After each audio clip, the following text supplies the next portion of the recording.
যদি একটা ফিলসফি মানুষের মধ্যে কাজ না করে যে আমি কেন করছি শিল্প চর্চাটা, শিল্পকর্মটা, তাহলে কিন্তু সেটা খুব অন্তঃশাসন হয়ে যায়। নাচ শুধু অঙ্গভঙ্গি করলে হবে না, তোমার মনের আত্মারায় প্রথম ছন্দ তুলতে হবে। তো আমরা যখন বাচ্চাকে পিক আপ করি মাত্র 3-4টা কর্ড জানতো গিটারে, তো এটা কিছুই না। সেখান থেকে আইয়ুব বাচ্চু আজকের আইয়ুব বাচ্চু মানে আনথিঙ্কেবল। এই দেশটা এমনই যে আমাদের কাউকে ব্যবহার করতে জানে না। নদী সে পথ সাগরে মিশে যেতে চাই।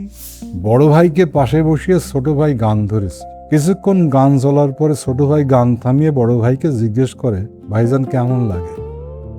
বড় ভাই তখন বলে, থামলে ভালো লাগে। Ispahani Mirzapur presents legend and legacy. দেখতে চোখ রাখুন কাহিনী স্টুডিওজের ইউটিউব চ্যানেল এবং ফেসবুক পেজে।